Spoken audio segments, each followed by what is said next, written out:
ಹಿರಿಯೂರಿನ ಜವಗಣ್ಣಹಳ್ಳಿ ಬಳಿ ನಡೆದಂತಹ ಅಪಘಾತದಲ್ಲಿ ರಾಷ್ಟ್ರೀಯ ಹೆದ್ದಾರಿ 48ರಲ್ಲಿ ನಡೆಯಿತು. ಈ ಒಂದು ಅಪಘಾತ ನಡೆದಂತಹ ಸ್ಥಳದಲ್ಲಿ ನಾವಿದ್ದೀವಿ. ಅಂದರೆ ರಾಷ್ಟ್ರೀಯ ಹೆದ್ದಾರಿ 48ರಲ್ಲಿ ಬೆಂಗಳೂರು ಕಡೆ ನಡೆಯುವಂತಹ ಹೋಗುವಂಥ ರಸ್ತೆ ಇದೆ. ಈ ರಸ್ತೆಯಲ್ಲೇ ಲಾರಿ ಕಂಟೈನರ್ ಏನಿತ್ತು, ಕಂಟೈನರ್ ರಾತ್ರಿ 2:30 ಸುಮಾರಿಗೆ ಇದೇ ಮಾರ್ಗದಲ್ಲಿ ಬಂದಿರುವಂಥದ್ದು. ಈ ಮಾರ್ಗದಲ್ಲಿ ಬಂದಂತಹ ಕಂಟೈನರು ಈ ಒಂದು ಡಿವೈಡರ್ ಮೂಲಕ ಆ ಕಡೆ ಬೆಂಗಳೂರು ಕಡೆಯಿಂದ ಶಿವಮೊಗ್ಗ ಮಾರ್ಗವಾಗಿ ಗೋಕರ್ಣಕ್ಕೆ ತೆರಳ್ತಾ ಇತ್ತು. ಆ ಮಾರ್ಗಕ್ಕೆ ಬಂದಂತಹ ಸಂದರ್ಭದಲ್ಲಿ ಆ ಕಡೆಯಿಂದ ಬರ್ತಿದ್ದಂತಹ ಸೀಬಾಲ್ಟ್ ಬಸ್ ಇದೆ, ಆ ಬಸ್ಸಿಗೆ ಡಿಕ್ಕಿ ಹೊಡೆಯುತ್ತೆ. ಡಿಕ್ಕಿ ಹೊಡೆದಂಥ ಸಂದರ್ಭದಲ್ಲಿ ಲಾರಿ ಕಂಟೈನರ್ಲಿದ್ದಂತಹ ಚಾಲಕ ಸ್ಥಳದಲ್ಲೇ ಸಾವನ್ನಪ್ಪಿರ್ತಾನೆ. ಅದರ ನಂತರ ಸೀಬಾಲ್ಟ್ ಬಸ್ ಇದೆ, ಖಾಸಗಿ ಬಸ್ ಇದೆ, ಆ ಬಸ್ಸಿಗೆ ಬೆಂಕಿ ಕಾಣಿಸ್ಕೊಂಡಂಥ ಸಂದರ್ಭದಲ್ಲಿ ಸ್ಥಳೀಯರು ಮತ್ತು ಅಗ್ನಿಶಾಮಕ ದಳದ ಸಿಬ್ಬಂದಿಗಳು ಕೂಡ ಅದರಲ್ಲಿದ್ದಂಥವ್ರನ್ನ ರಕ್ಷಣೆ ಮಾಡುವಂಥ ಕೆಲಸ ಮಾಡ್ತಾರೆ. ಅದರಲ್ಲಿ 27 ಜನರು ಇದೀಗ ರಕ್ಷಣೆ ಆಗಿರುವಂಥದ್ದು. 4 ಜನರು ಸಂಪೂರ್ಣವಾಗಿ ಸುಟ್ಟು ಕರಕಲಾಗಿರುವಂಥದ್ದು. ಇನ್ನೊಂದು ಕಡೆ ಕಂಟೈನರ್ ಚಾಲಕ ಕೂಡ ಸಾವನ್ನಪ್ಪಿರುವಂಥದ್ದು. ಒಟ್ಟು 5 ಜನರು ಈ ಒಂದು ಘಟನೆಯಲ್ಲಿ ಸಾವನ್ನಪ್ಪಿದ್ದು. 27 ಜನರನ್ನ ಈಗಾಗಲೇ ರಕ್ಷಣೆ ಮಾಡಿದ್ದು. ವಿವಿಧ ಆಸ್ಪತ್ರೆಗಳಲ್ಲಿ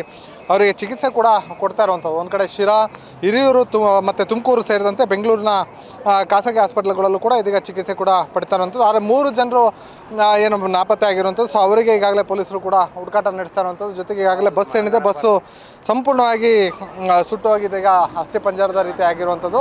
ಸಾಕಷ್ಟು ಜನರು ಕೂಡ ಒಂದು ಅಪಘಾತ ನಡೆದಿದೆ, ಅಪಘಾತ ನಡೆದಿರುವಂಥ ಸ್ಥಳಕ್ಕೆ ಬಂದು ವೀಕ್ಷಣೆ ಕೂಡ ಮಾಡ್ತಾ ಇರುವಂಥದ್ದು. ಅಂದರೆ ಈಗ ಸಂಪೂರ್ಣವಾಗಿ ಬಸ್ಸು ಸುಟ್ಟು ಕರಕಲಾಗಿರುವಂಥದ್ದು. ಜೊತೆಗೆ ಆ ಬಸ್ ಸೀಬಾಲ್ಟ್ ಬಸ್ ಇತ್ತು, ಆ ಬಸ್ಸಿನ ಪಕ್ಕದಲ್ಲಿ ದಾಂಡೇಲಿಗೆ ತೆರಳ್ತಾ ಇದ್ರೆ, ಬೆಂಗಳೂರಿಂದ ದಾಂಡೇಲಿಗೆ ಶಾಲಾ ಮಕ್ಕಳು ಪ್ರವಾಸ ಕೊಟ್ಟಿದ್ರು. ಆ ಬಸ್ಸಿಗೂ ಕೂಡ ಸೀಬಾಲ್ಟ್ ಬಸ್ ಡಿಕ್ಕಿ ಹೊಡೆದಿದೆ. ಡಿಕ್ಕಿ ಹೊಡೆದಂಥ ಸಂದರ್ಭದಲ್ಲಿ ಆ ಬಸ್ಸಿನ ಮಕ್ಕಳು ಪ್ರವಾಸಕ್ಕೆ ತೆರಳುತ್ತಿದ್ದಂತಹ ಬಸ್ನಲ್ಲಿದ್ದಂತಹ ಚಾಲಕನ ಒಂದು ಸಮಯ ಪ್ರಜ್ಞೆಯಿಂದಾಗಿ ಆ ಮಕ್ಕಳು ಸುರಕ್ಷಿತವಾಗಿರುವಂಥದ್ದು. ಜೊತೆಗೆ ಅವರಿಗೆ ಬೇರೆ ಬಸ್ ವ್ಯವಸ್ಥೆ ಮಾಡಿ ಈಗಾಗಲೇ ಅವ್ರನ್ನು ಕೂಡ ಪ್ರವಾಸಕ್ಕೆ ತೆರಳಿರುವಂಥದ್ದು. ಒಟ್ಟಿನಲ್ಲಿ ಚಿತ್ರದುರ್ಗ ಕಡೆಯಿಂದ ಬೆಂಗಳೂರು ಕಡೆಗೆ ತೆರಳ್ತಾ ಇತ್ತು ಕಂಟೈನರ್ ಇದೇ ಒಂದು ಮಾರ್ಗವಾಗಿ ಬಂದು ಈ ಡಿವೈಡರ್ ಹತ್ತಿ ಬಲಭಾಗಕ್ಕೆ ಬಂತು. ಆ ಬಲಭಾಗಕ್ಕೆ ಬಂದಿರುವಂತಹ ಹಿನ್ನೆಲೆಯಲ್ಲಿ ಒಂದು ಅಪಘಾತ ಸಂಭವಿಸಿರುವಂಥದ್ದು. ಒಟ್ಟಿನಲ್ಲಿ ಒಂದು ಘಟನೆಯಲ್ಲಿ ಇದೀಗ 5 ಜನರು ಸಾವನ್ನಪ್ಪಿದ್ದು, ಉಳಿದಂಥವರು ಕೂಡ ಆಸ್ಪತ್ರೆಯಲ್ಲಿ ಚಿಕಿತ್ಸೆ ಪಡೆಯುತ್ತಿದ್ದು. 3ವರಿಗಾಗಿ ಪೊಲೀಸರು ಹುಡುಕಾಟ ನಡೆಸ್ತಾ ಇರುವಂಥದ್ದು.